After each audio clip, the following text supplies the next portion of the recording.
A você que acompanha a TV Canção Nova, nós estamos aqui no Além da Notícia, ao vivo hoje, recebendo Dom Dimas Lara Barbosa, responsável pela comunicação na Igreja Católica no Brasil. Dom Dimas, nós estamos com este novo diretório de comunicação na Igreja. A gente terminou o último bloco falando sobre esta análise, como é que o diretório olha, como é que o diretório trata a questão da comunicação e do comunicador católico. O senhor falou na questão das mídias, ou melhor, do trabalho escrito que temos hoje, jornais, revistas, boletins, etc. Agora eu pediria uma análise, como é que foi enxergado o trabalho, por exemplo, dos comunicadores de rádio, comunicadores de televisão católicos que nós temos hoje. Vamos por partes, o rádio católico hoje no Brasil. Eu diria que a rádio no Brasil caminhou bem mais. A partir do trabalho pioneiro da Rádio Aparecida, né? Que durante décadas foi o grande instrumento de evangelização para o Brasil inteiro. Desde a década de 50, é isso? Exato. O saudoso padre Vitor Coelho de Almeida. Os ponteiros, né? apontam para o infinito. Era o programa ao meio-dia, os ponteiros apontam para o infinito. E depois a criação da Rede Católica de Rádios, em que rádios grandes ajudavam as rádios menores. Hoje nós temos profissionais espalhados pelo Brasil inteiro e inclusive muitos profissionais católicos que fazem o seu dever de casa trabalhando nas rádios, digamos, seculares, né? Eu mesmo conheço lá em Campo Grande um senhor que é líder de uma comunidade, tem o seu programa de rádio e sempre faz questão de introduzir uma oração, uma entrevista, inclusive comigo, com outras pessoas, procurando levar a mensagem da fé enquanto lhe é possível naquele tipo de programação. Então, claro que a formação permanente em termos de conteúdo, ela precisa de continuar. Talvez este seja o grande desafio para todas as mídias. Não nos falta conteúdo. A igreja é a maior produtora de conteúdos que nós temos hoje no mundo.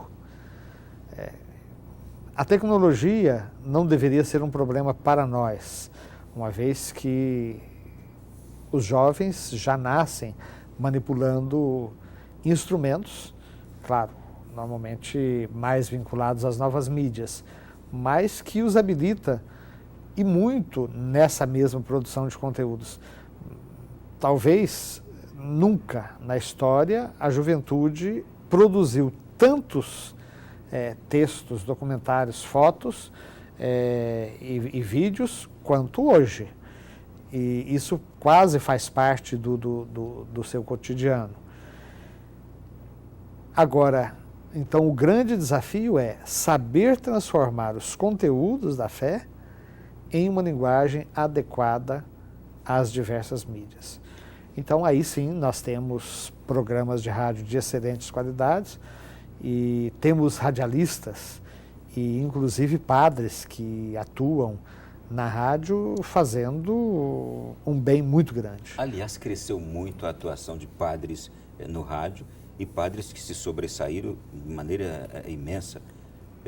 Aqui a gente cita o Padre Marcelo, o Padre Reginaldo Manzotti, cito esses porque você vai de ponta a ponta do Brasil, em qualquer cidade você escuta o programa desses padres. Justamente porque o Padre Reginaldo, por exemplo, ele coordena uma rede de rádios. Então, não apenas ele fala naquela rádio específica lá no Paraná, mas o que ele fala é logo retransmitido em centenas de outras emissoras por todo o Brasil. E isso é que dá capilaridade a essa programação. Agora, quando a gente passa para a televisão, a coisa muda um pouco. Porque, evidentemente, fazer televisão é muito mais difícil que fazer rádio, na minha opinião. Não, muito mais difícil e muito mais caro. E muito mais caro. Sim, o mais caro é um elemento externo, né, digamos assim. Mas você conseguir fazer programas de conteúdo atraentes para a TV é muito mais desafiador do que fazer a mesma tipo de programação para a rádio. Justamente porque existe essa necessidade de juntar o áudio e o vídeo, o som e a imagem, e de modo que o programa de TV normalmente ele é feito com minutos contados. Eu sempre digo que é muito mais fácil fazer um programa de 10 minutos do que um programa de 1 minuto. Eu tenho um programa de 1 minuto que é veiculado numa emissora secular lá em Campo Grande, e eu preciso escrever, porque se eu não escrever e não for colocado no teleprompter, eu me perco, porque você tem que ter o tempo de 57 segundos, ou então de 48 até 57 segundos. E isso fazer de improviso é muito difícil. Com 10 minutos você já consegue, mais ou menos, ter um programa com começo, meio e fim, até improvisado. Mas a TV exige cenário, exige diversidade de técnicas. Então aí nós temos as grandes emissoras, como é o caso da Canção Nova, né? Rede Vida, Século XXI e a TV Aparecida. Dom Dimas, atualizando hoje, quantas são as emissoras católicas de televisão que nós temos? Das grandes às menores? Essas 4, depois tem a TV Horizonte, em Belo Horizonte, tem a TV Nazaré, que Belém. Na realidade, eles têm concessões para quase toda a Amazônia. Né? Mas ainda não tem pernas para poder utilizar todas as concessões. Muitas transmissoras em estados vizinhos ao Pará. Exato. Mas estão surgindo, eu não sei se eu mencionei a TV Século XXI, que é importantíssima, né? Sim. E que agora está se expandindo com TVs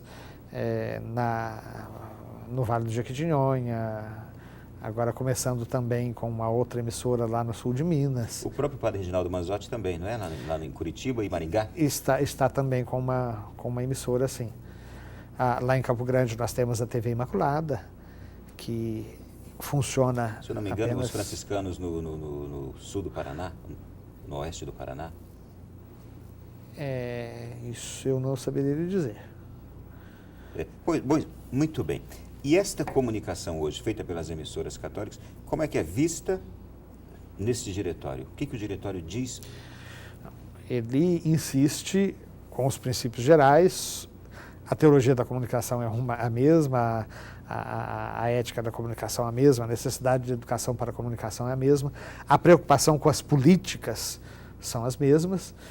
Eu diria que 2 temas chamam a atenção do diretório quando se trata da vivência da fé, e aí particularmente para a televisão, que é a liturgia e a catequese. Realmente, o problema da liturgia na televisão é um desafio permanente para todas as emissoras. Algumas, por exemplo, que têm o fluxo de celebrantes e de grupos que vão animar a liturgia muito variado, elas não conseguem estabelecer certos padrões que os grupos cumpram. Eles são muito, assim, ávidos por surpresas. Então é muito comum você estabelecer certas normas e no meio de uma celebração o coral ou a banda resolve cantar um canto que não estava no script, que não estava previsto, que eles mesmos compuseram, e de repente saem coisas de baixa qualidade, e às vezes com erros teológicos. Pergunto, nessa questão da liturgia, o fato de serem veículos de comunicação que lidam com a arte, que lidam com o artístico, com o visual, não poderia ser visto também de uma forma diferente daquela liturgia que é vivida no templo? A liturgia, ela, em boa parte das vezes, ela é transmitida, a liturgia que é celebrada no próprio templo. É claro que a transmissão de uma missa, por exemplo, ela exige técnicas especiais dos câmeras, da produção, mas ela não pode exigir do celebrante que ele se torne um showman. Ele está ali para celebrar o mistério de Cristo. Então, aquela expressão que já se usou num passado recente, de show-missa, me parece que completamente inadequada. Ou missa-show, show-missa ou missa-show. Muito bem. Estamos falando sobre o Diretório de Comunicação, a comunicação na Igreja Católica. Eu sei que muita gente em casa está pensando e entrando com a gente aqui nesta reflexão sobre o tema. Dom Dimas, em linhas gerais, o Diretório ele servirá de sobremaneira para todo aquele comunicador católico, aquele que atua em qualquer área da comunicação, para inspirá-lo, ajudá-lo, orientá-lo e motivá-lo a buscar sempre uma formação para comunicar-se melhor?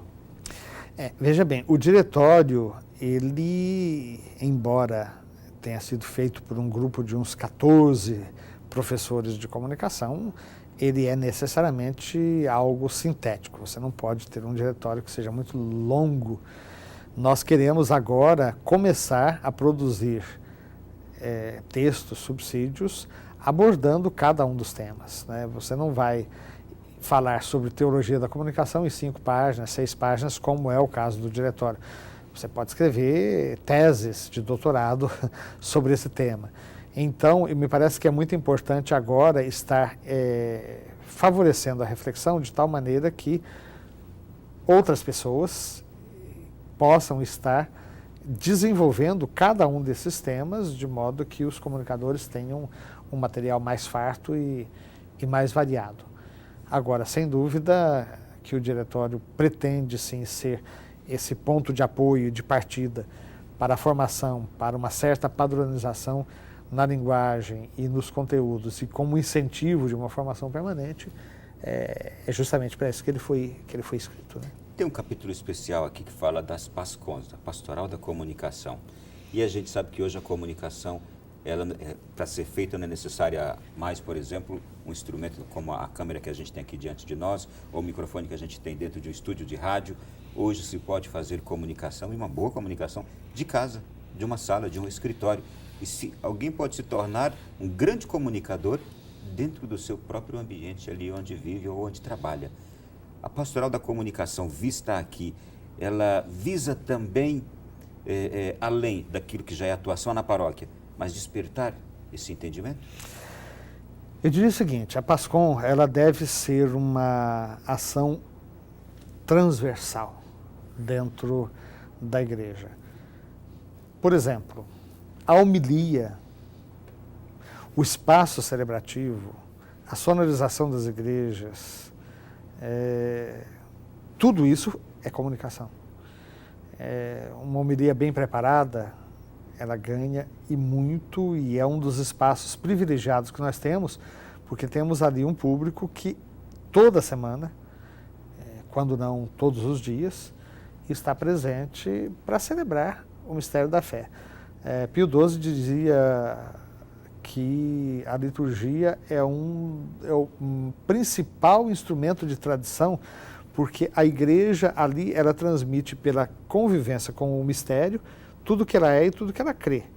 Então, a própria liturgia é uma profunda comunicação, inclusive há que se redescobrir o valor dos ritos, que não são meros formalismos ou rubricas vazias, mas, pelo contrário, eles em si mesmos já transmitem conteúdos que não seriam possíveis de ser transmitidos de outra maneira.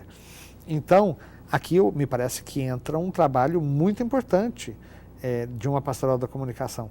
Levar os padres, os leitores, a própria arquitetura, a contribuir para que o momento celebrativo seja efetivamente vivenciado. Você tem uma catequese, que é um outro tema que o diretório aborda de uma maneira muito particular. Como transmitir as verdades da fé para as diversas faixas etárias e em diversas circunstâncias. Nós temos paróquias por esse Brasil afora, onde a catequese é dada debaixo de uma árvore, às vezes com um frio intenso ou com um calor intenso, e como fazer com que essa mensagem transmitida seja tão fascinante, de tal maneira a atrair a atenção do catequizando da mesma maneira que uma mensagem transmitida pela internet atrai. São desafios muito grandes, né? O senhor tocou num ponto aí bem superficialmente, mas que é importantíssimo, o som nas igrejas. É dificílimo para alguém que está participando de um culto, de uma celebração na igreja, e o som não colabora em nada, a pessoa praticamente não entende aquilo que está ouvindo.